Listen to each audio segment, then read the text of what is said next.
Hello बच्चों, तो आपका एक बार फिर से स्वागत है आपके अपने channel GC point by CP sir. तो बच्चों, आज आप लोग के लिए हम 11th कक्षा 11 का रसायन विज्ञान लेकर आए हैं। तो बच्चों, आज हम लोग इसमें रासायनिक बंधन, केमिकल बॉन्डिंग यानी संयोजकता, इसको कई नाम से जाना जाता है, इस पर हम लोग बात करेंगे। तो आज का टॉपिक रहेगा आपका chemical bonding. Chemical bonding,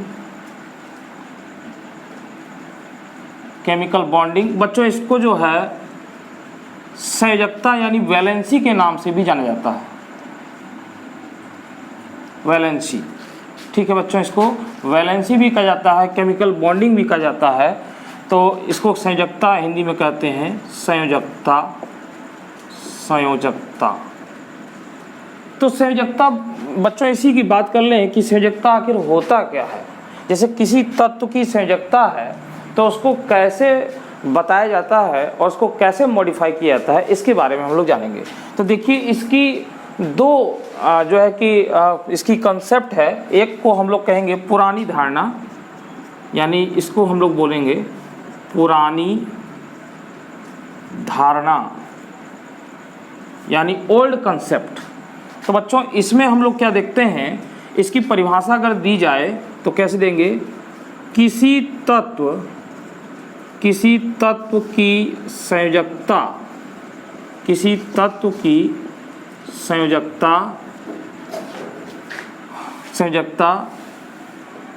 hydrogen परमाणुओं की वह संख्या है, हाइड्रोजन परमाणुओं की वह संख्या है जो उस तत्व के एक परमाणु से संयोग करती है। तो बच्चों, आपने देखा किसी तत्व की संयोजकता हाइड्रोजन परमाणुओं की वह संख्या है जो उस तत्व के एक परमाणु से संयोग करती है। तो इसका मतलब क्या है कि जैसे हम कहें मेथेन, तो मेथेन में बच्चों इस कार्बन की संयोजकता हम देख रहे हैं कि इस कार्बन से 4 हाइड्रोजन बॉन्ड अटैच हैं, यानी हाइड्रोजन परमाणु संख्या कितनी है, 4। तो इससे 4 हैं, देखिए बच्चों, ऐसे 1 2 3 और 4। तो इस कार्बन की जो संयोजकता है, ये हो जाएगी 4।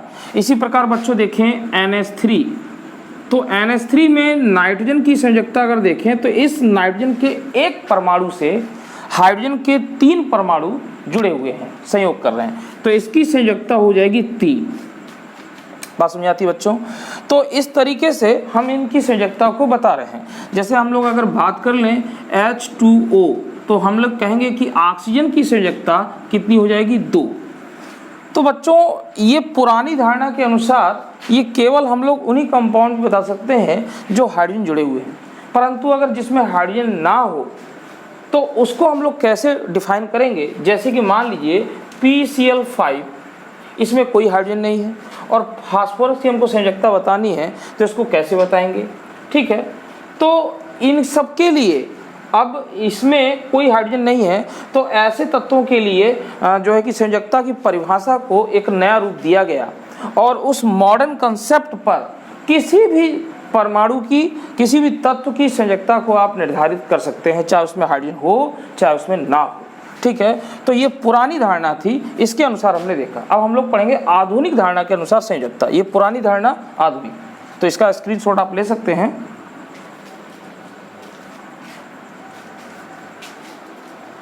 ठीक है, आपने ले लिया होगा, मैं इसको मिटा रहा हूं। देखिए, पुरानी धारणा के अनुसार, आधुनिक धारणा के अनुसार, तो मैं इसको मिटा देगा। तो यहां पे हम लोग देखते हैं आधुनिक धारणा। क्या देख रहे हैं बच्चों, आधुनिक धारणा इससे तो आधुनिक धारणा हमारी क्या है, तो हम लिखते हैं किसी परमाणु द्वारा त्यागे गए इलेक्ट्रॉन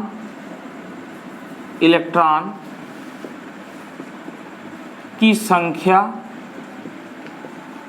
संख्या या ग्रहण किए गए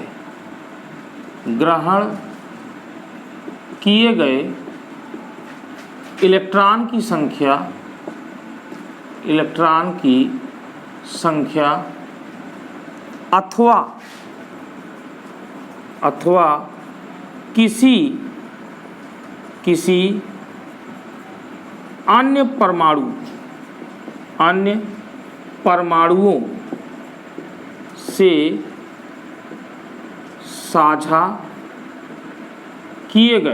अन्य परमाणुओं से साझा किए गए इलेक्ट्रॉन की संख्या को संयोजकता कहते हैं। तो बच्चों इसमें देखिए परिभाषा में ये बताया जा रहा है कि किस तरीके से इसकी संयोजकता जो है किसी परमाणु द्वारा त्यागे गए इलेक्ट्रॉन की संख्या या ग्रहण किए गए इलेक्ट्रॉन की संख्या अथवा किसी अन्य परमाणुओं से साझा किए गए इलेक्ट्रॉन की संख्या को ही हम लोग क्या कहते हैं, संयोजकता कहते हैं। तो इसको बारी बारी समझते हैं। तो देखिए बच्चों इसमें त्यागे गए, तो जैसे हम कहें सोडियम, केवल इसकी हमको संयोजकता बतानी है, तो इसकी संयोजकता क्या होता है बच्चों, देखिए इसका इलेक्ट्रॉनिक विन्यास जो होगा वो 2 8 1 होगा। तो इसके बाहरी कक्षा में एक इलेक्ट्रॉन है, किसी भी परमाणु को स्थायी होने के लिए बच्चों उसको अपने बाहरी कक्षा यानी आउटर मोस्ट शेल यानी संयोजी कोष में 8 इलेक्ट्रॉन करने होते हैं। चाहे वो इलेक्ट्रॉन त्याग कर करे, चाहे वो ग्रहण करके करे, चाहे वो अन्य परमाणु से साझा करके करे, तो उसकी अगर 8 हो जाते हैं तो वह स्थायी होता है और स्थायी के लिए ही बंध बनाए जाते हैं।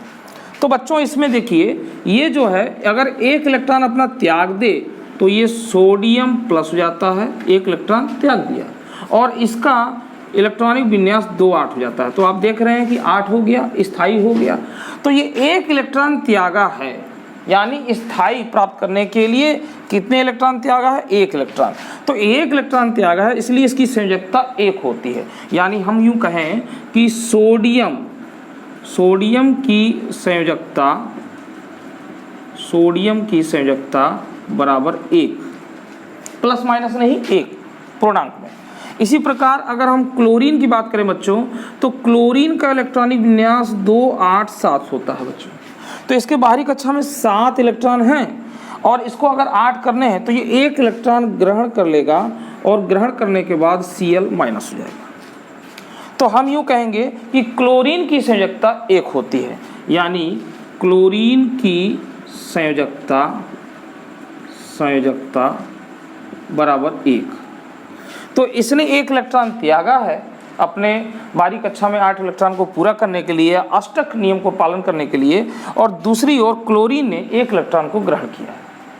तो इसी प्रकार हम किसी के भी बता सकते हैं। अगर हम मैग्नीशियम की बात करें कि मैग्नीशियम की संयोजकता कितनी होगी, तो इसके बाहरी कक्षा में 2 8 2, इसके बाहरी कक्षा में 2 इलेक्ट्रॉन होता है। अगर ये 2 को त्याग दे तो बच्चों ये हो जाएगा Mg++ और 2 इलेक्ट्रॉन। जितने इलेक्ट्रॉन त्यागे जाते हैं उतना ही इस पर धनावेश आता है। तो इसके बाहरी कक्षा में बच्चों हो गया 2 8। तो इसका मतलब कि इसकी संयोजकता 2 इलेक्ट्रॉन इसने त्यागे हैं, तो इसकी संयोजकता कितनी होगी, 2। तो इस तरीके से परमाणु द्वारा त्यागे गए इलेक्ट्रॉन की संख्या या ग्रहण किए गए इलेक्ट्रॉन की संख्या उसकी संयोजकता बता रही। इसमें आगे एक बात और कही गई है बच्चों, अथवा किसी अन्य परमाणुओं से साझा किए गए इलेक्ट्रॉन की संख्या को उसकी संयोजकता कहते हैं। तो इसका मतलब क्या है कि जैसे हमने यहाँ पे देखा कि Cl की संयोजकता 1 है, तो अगर ये किसी से साझा करता है बच्चों, तो उससे भी इसको हम लोग देख सकते हैं। देखिए कैसे, मैं इसको मिटा रहा हूँ यहाँ पर। तो अगर हम यहाँ पर देखें बच्चों कि Cl की संयोजकता हमको निकालनी है। तो देखिए HCl में Cl की संयोजकता हमको देखनी है। तो H के बाहरी कक्षा में 1 इलेक्ट्रॉन और Cl में देखिए कितने इलेक्ट्रॉन होते हैं, 7, 2, 2 4, 2 6 और 1 7।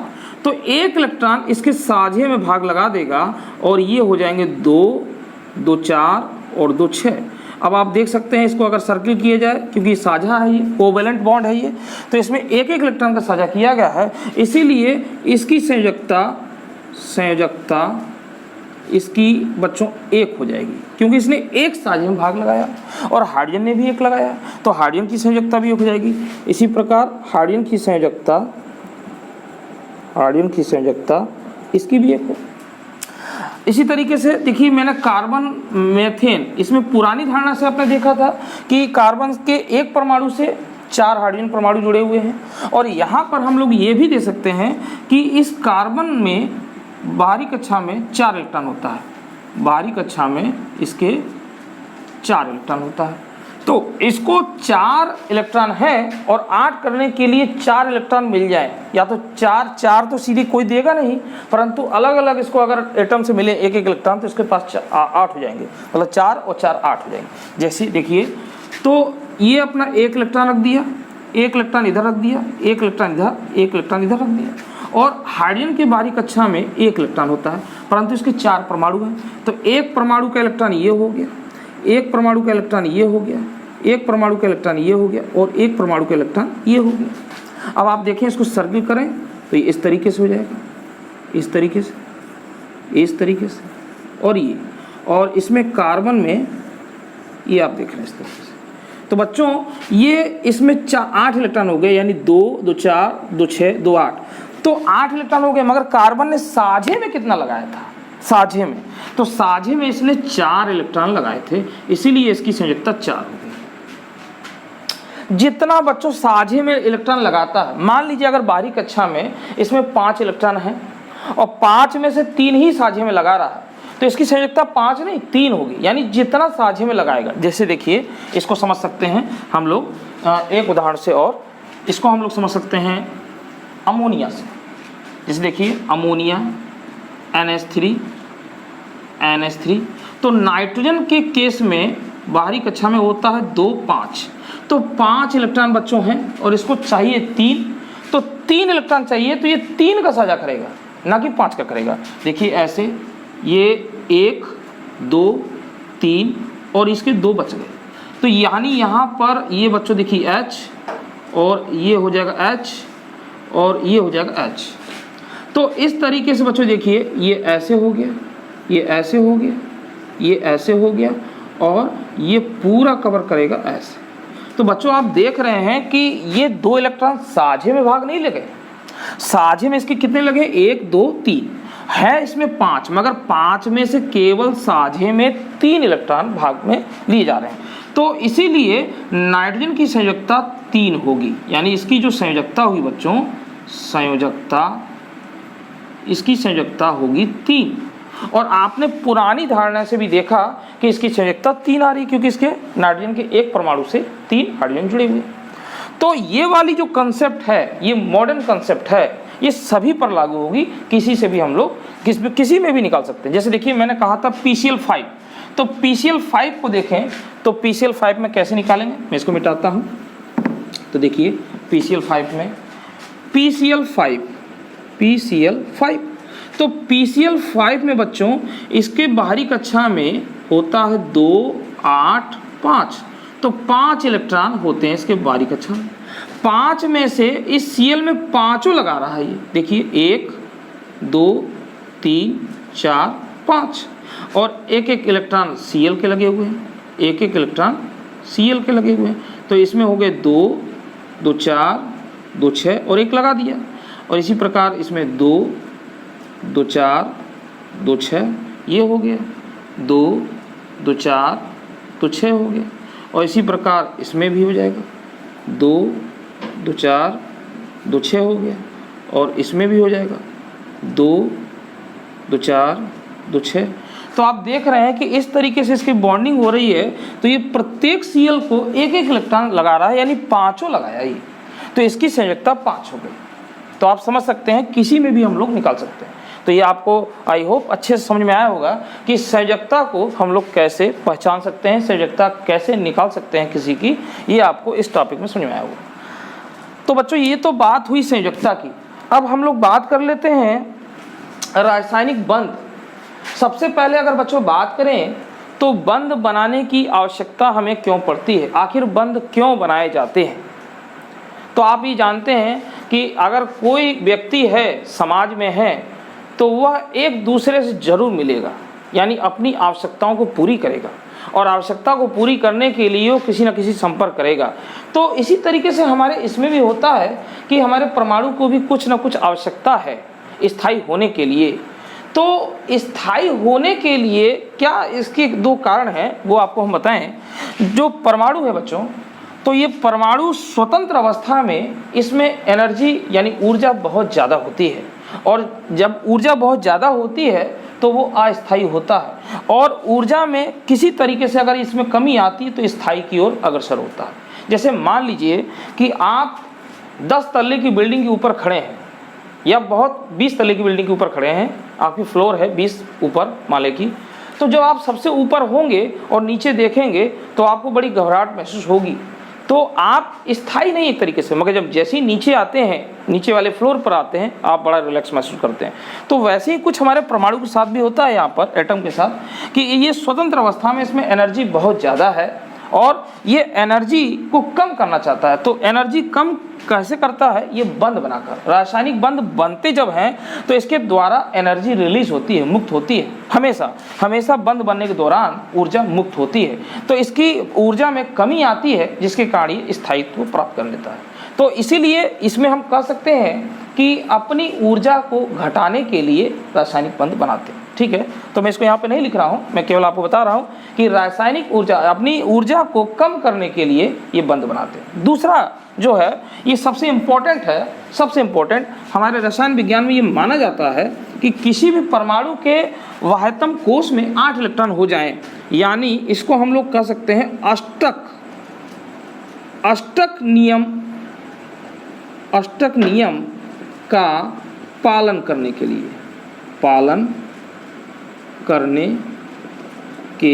लिए। तो बच्चों ये अष्टक जो है, यानी किसी भी कोश में, वाह्यतम कोश में 8 इलेक्ट्रॉन पूरा करने के लिए ये रासायनिक बंध बनाते हैं। तो आपने देखा कि 2 चीज़ें होती हैं, अपनी ऊर्जा को कम करने के लिए, और दूसरी अपने वाह्यतम कोश में 8 इलेक्ट्रॉन पूरा करने के लिए, ऑक्टेट रूल को फॉलो करने के लिए ये रासायनिक बंध बनाते हैं। तो आपसे कोई पूछ सकता है कि रासायनिक बंध क्यों बनाते हैं, तो ये 2 कारण हम लोग दे सकते हैं। अब बच्चों बात करते हैं, जब बंध पर आ गए तो बंध कितने प्रकार के होते हैं, हम लोग इस पर चर्चा करते हैं। तो बंध, रासायनिक बंध जो है मुख्य रूप से 3 प्रकार के होते हैं। तो देखिए कौन कौन से होते हैं, इसको हम लोग चलते हैं। तो देखिए बंध जो है 3 प्रकार के होते हैं। तो इसमें बच्चों पहला होता है, सबसे पहला होता है वैद्युत संयोजी बंध। वैद्युत संयोजी बंध या आयनिक बंध। बच्चों इंग्लिश को इसमें कहते हैं इलेक्ट्रोवैलेंट बॉन्ड या आयनिक बॉन्ड। दूसरा कहते हैं इसको सहसंयोजी बंध।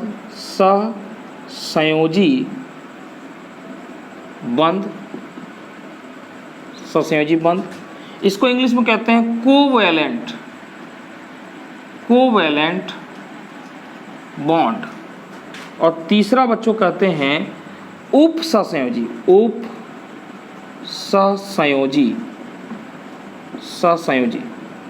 सहसंयोजी बंध।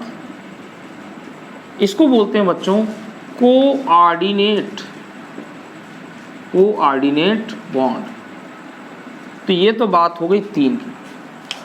ये 3 प्रकार के बंध होते हैं बच्चों, वैद्युत संयोजी बंध या आयनिक बंध, सहसंयोजी बंध, कोवैलेंट बॉन्ड जिसे कहते हैं, और उपसंयोजी बंध। तो बच्चों इसमें हम लोग सबसे पहले इसकी चर्चा करते हैं, वैद्युत संयोजी बंध या आयनिक बंध।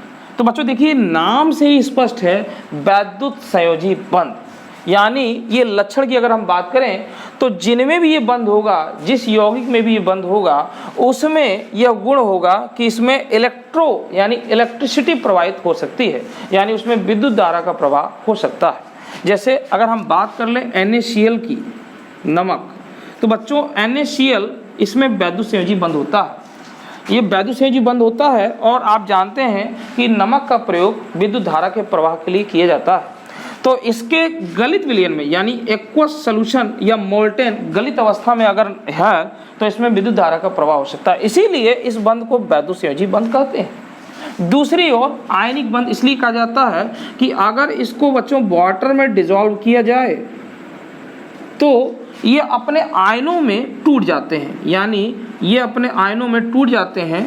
हम यूँ कहें इस तरीके से, जब इसको वाटर में डालें तो ये Na+ और Cl- के रूप में होते हैं, यानी अपने आयनों में टूटने के कारण इसको आयनिक बंध भी नाम दिया जाता है। अब बात कर लें कि ये बंध बनता कैसे बच्चों, तो इस बंध को बनने के लिए किसी को इलेक्ट्रॉन देना है और दूसरे को वो इलेक्ट्रॉन लेना है। तो यानी हम यूँ कह सकते हैं कि 2 परमाणुओं के बीच इलेक्ट्रॉनों के पूर्ण स्थानांतरण से जो बंध बनता है उसको वैद्युत संयोजी बंध कहते हैं। यानी फिर सुने, 2 परमाणु बीच इलेक्ट्रॉनों के पूर्ण स्थानांतरण से जो बंध बनता है उसे वैद्युत संयोजी बंध कहते हैं। जैसे देखिए एक उदाहरण हम लोग देख लेते हैं, इसमें Na और दूसरी तरफ Cl है, इनके बीच में बंध बनना है बच्चों। तो इसके बाहरी कक्षा में एक इलेक्ट्रॉन, मैं इसको क्रॉस से दिखा रहा हूँ, 2 8 1, और यहीं पर यह है 2 8 7, इसके बाहरी कक्षा में 7 इलेक्ट्रॉन। तो ये 2 2 4 2 6 और 1 7। तो इसको 1 चाहिए और इसको अष्टक पूर्ण करने के लिए इसको 7 तो नहीं मिल सकते, तो ये अपना 1 इलेक्ट्रॉन रिमूव कर देगा, निकाल देगा। तो ये वाला इलेक्ट्रॉन बच्चों जब इसको ये दे देगा तो इस कंडीशन में आप देखेंगे कि ये Na+ हो जाएगा इलेक्ट्रॉन देने के बाद, और ये Cl- हो जाएगा, यानी 2 2 4 2 6 1 7 और 1 वाला इलेक्ट्रॉन इसके पास आ गया। तो इसके बीच में जो ये बंध बना इसको कहेंगे वैद्युत संयोजी बंध। तो इसमें एक परमाणु इलेक्ट्रॉन देकर धनावेशित हो जाता है और दूसरा परमाणु इलेक्ट्रॉन को लेकर ऋणावेशित हो जाता है, और इन धनावेशित और ऋणायनों के बीच में एक प्रबल विद्युत आकर्षण बल कार्य करता है, जिससे आपस में बंध जाते हैं आयन, और इसी आकर्षण बल को हम लोग कहते हैं विद्युत संयोजी